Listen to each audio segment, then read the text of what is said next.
Good afternoon and welcome to the PROCOOK Group PLC 2024 Annual General Meeting proceedings. Throughout this recorded meeting, attendees will be in listen-only mode. Questions can be submitted via the Q&A tab situated on the right-hand corner of your screen. Simply click on Q&A, type in your question and press send. The company may not be in a position to answer every question received during the meeting itself. However, the company can review all questions submitted today and publish responses where it's appropriate to do so. I'd now like to hand you over to Greg Hodder, Chair. Good afternoon. Ladies and gentlemen, good afternoon. It is now 12 p.m. and I declare the annual general meeting of PROCOOK Group PLC open. My name is Greg Hodder. I am the chairman of the company and I would like to welcome you to this annual general meeting. I'm joined in person by my fellow directors, our Chief Financial Officer, Dan Walden, and the founder and non-executive director, Daniel O'Neill. I'm also joined virtually by two more of my fellow directors, David Stead and Meg Lustman. David is our Senior Independent Director and Chair of the Audit and Risk Committee, and Meg is Chair of the Remuneration Committee. Unfortunately, due to a personal commitment, our Chief Executive Officer, Lee Tappenden, could not be with us today and sends his sincerest apologies. On governance, I confirm that we have at least two members present in person or by proxy. The quorum is therefore present, and we may begin with the formal business of the meeting. Today's meeting was called by a notice of annual general meeting dated 1st of August 2024, and requisite notice has therefore been given. A copy of the notice is available in the room should you require it. The notice set out the full text of the resolutions to be proposed, and today's meeting has been called for the purpose of considering and, if thought fit, passing those resolutions. Unless any member has any objection, I propose that we take the notice as read. For this meeting, in line with good governance practice, all resolutions will be voted on by poll, which I am demanding in accordance with Article 69 of the company's articles. This will ensure that the voting wishes of everyone who couldn't join us today in person are also counted.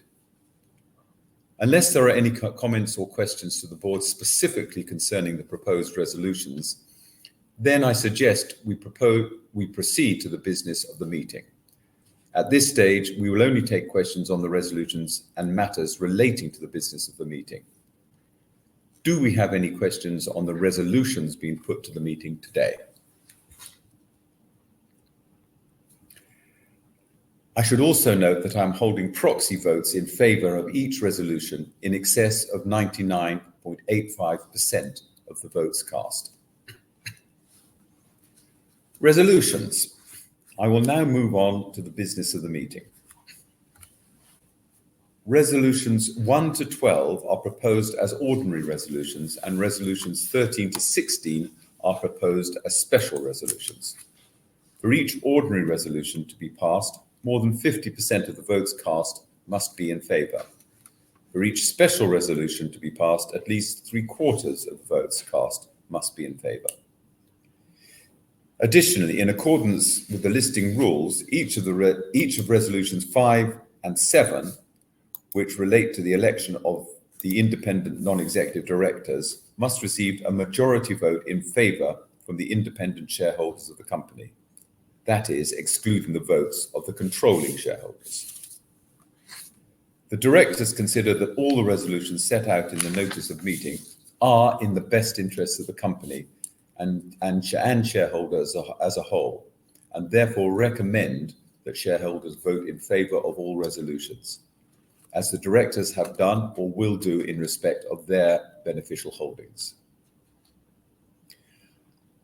I now formally propose each of resolutions 1 to 16, with resolutions 1 to 12 proposed as ordinary resolutions and resolutions 13 to 16 as special resolutions. You will be voting on the full text of the resolutions as set out in the notice of meeting. So we move on to the poll. I now declare the poll open and am appointing one advisory as scrutineer. Please complete your poll cards and hand them to the Secretary. If you have already registered your proxy voting instructions, you do not need to complete a poll card unless you wish to change your vote.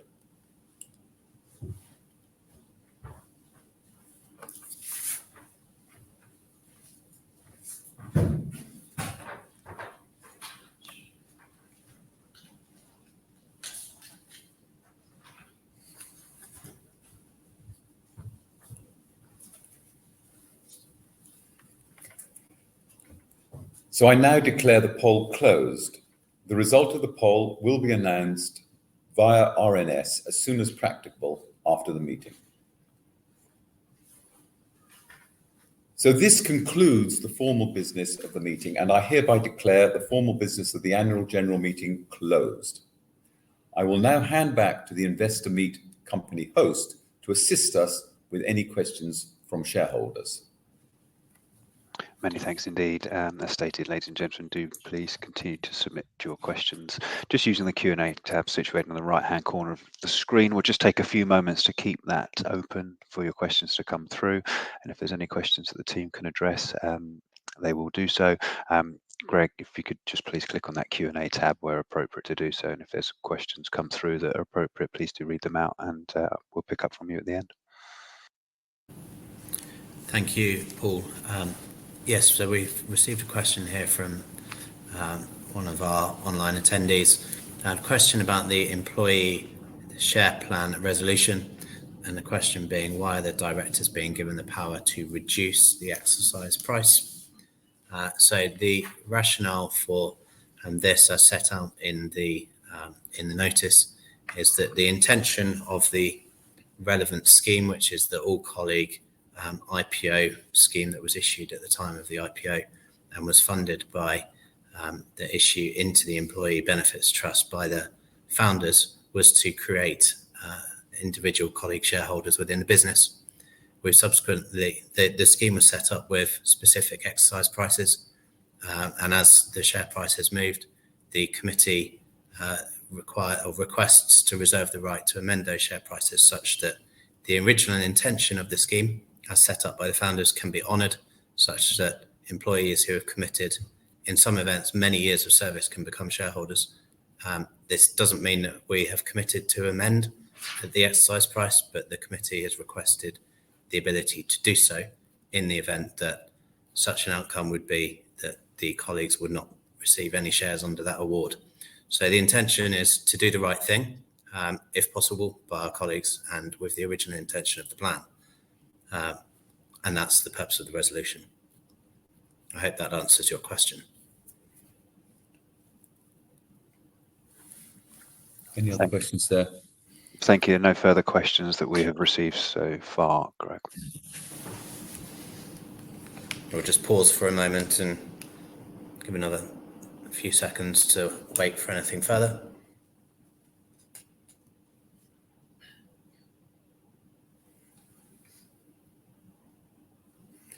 Okay. Right, thank you. There being no further business, I declare the meeting closed, and I thank you for your attendance. Fantastic. Thank you for updating attendees today. Can I please ask attendees not to close the session? You'll be automatically redirected to provide your feedback in order the team can better understand your views and expectations. This will only take a few moments to complete and is greatly valued by the company. On behalf of the board of PROCOOK Group PLC, we'd like to thank you for attending today's annual general meeting proceedings. That concludes today's session. Good afternoon to you all.